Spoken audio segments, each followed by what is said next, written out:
Hey everybody, Model T here, Model T Scale Workshop. Today is Monday, August 3rd. I think it's about 11:30, somewhere around in the morning, 11:30ish. I've been out here since early this morning, probably before 6 or 7, pretty early. I'm still working on the front engine dragster.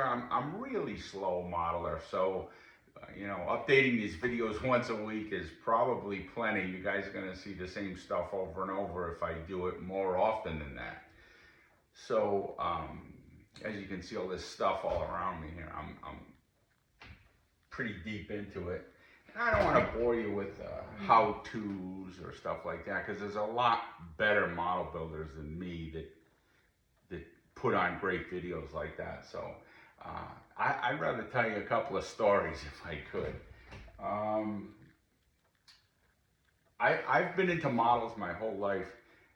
When I was an adult and working, not so much. I didn't. When I became older and retired, I got into it pretty heavy. But when I was very young, I really loved models. My cousin Donnie used to build models, and my friends build models, so I liked it a lot when I was a kid. Somewhere around 1978 or 79, my father moved down to Florida, and he took me and my brother with him. And I remember we lived in a double wide trailer in Winter Haven, Florida. I was about 10, means my brother was about 7. And we went to the store and we each bought a model, and it was a 1/32nd scale 55 Chevy is what I bought, and I think my brother got like a little, I think it was a T-bucket or something with no hood on it, I remember, and they were all snapped together kits, 1/32nd scale. This my 55 Chevy, this is the exact kit right here, 1/32nd scale 55 Chevy. I think it's monogram. Mine was molded in blue. I bought this one here at a model show or a yard sale. You can see the incredible amount of dust that's on it. I really like this car. I thought it was cool. So that's why I have it on my shelf. Definitely one for the memory books. But the reason I bring it up is because I build mostly models with no glass in them. I like modified race cars, drag cars, stuff like that. A lot of stuff with no glass, and I think it's time. So the reason I brought that 55 Chevy out is to let you. I thought to myself the other day, what haven't you built? And a 55 Chevy came to mind. But then I said, oh, I did build one when I was very young. But I'm going to do one on 1/24th scale. And I think that's going to be my next build. But still working here on the front engine dragster. That's going to be a while yet. And then I had another story that I wanted to tell you when I was young. Every now and then Dad would come home with a model, or my mom would buy me a model, or and one night I remember my father was going to his friend's house to play cards. My parents used to play cards with friends, and they'd sit there and drink all night, and we'd hang out with the friends' kids. They became lifelong friends, really. I still know these people, a lot of these people that that happened with. Well, this particular night was my friend Danny Maury. We went over to visit him, and we went up in his room, and I saw models. I was like, oh man, this guy builds models too. And then I saw he had paint. I never had paint, and I think that was by design. I think parents wanted it that way, save the house, So I remember the model that I was working on when I went to visit Dan, and I didn't know that he was a modeler. So when I got there, I saw, you know, his paint, and I thought to myself, gosh, this model that I'm working on, I really wanted blue seats.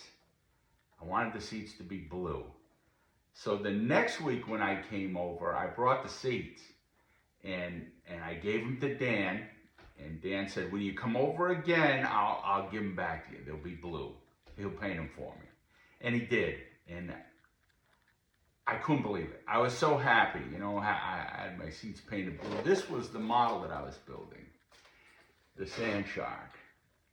And you can see it has blue seats in it, and they really make the model. But I do remember when I got home with the blue seats and I put them in and I'm looking at the box, the fins on the car are also blue, and I was thinking to myself, oh man, I could have had Dan paint those blue also, but hey, hindsight's 20/20. I don't know whatever happened to that model.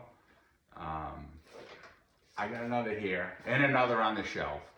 And I also think this used to be the dog catcher. I'm sure it was. There was one called the dog catcher. Same model, different livery, and it came with a little dog. Yeah, I wanted to talk mainly about that stuff. And I did have a question for everybody out there. Why do you build models?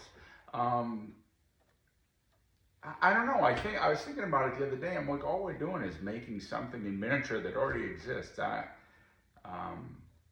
But then I got to thinking, why do I do it? And I don't want to own a hot rod.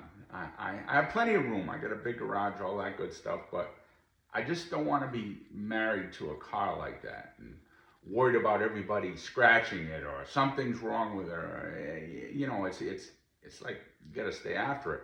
And I don't know what I would choose. I've had all kinds of cars, Volkswagen Beetles and stuff like that. But you know, I like 67 Chevy 2, 55 Chevy, 64 Coupe de Ville. There's a list. I could never pick one, you know, that's the problem. So when I come up here to my model shop, I have about 300 of my favorite over there on the shelf. So I can go to any one of them that I want and do any, you know, go anywhere you want with it. And when I'm here at the bench, you know, when I'm working on a model, it's 1978 again, or, you know, I'm at the races. I really get into it when I'm building them, and I enjoy the research. Right now in this front engine dragster, I have learned more. I thought I knew quite a bit, but no, I didn't. So that type of stuff is a lot of fun too. Like I said, I'm not going to get into any technical videos. I probably never will, but I hope you enjoy my videos. And please answer that question. Why do you build models? Anyway, Model T Scale Workshop is my channel. I hope you like and subscribe. I'll see you on the next video. Thanks for watching.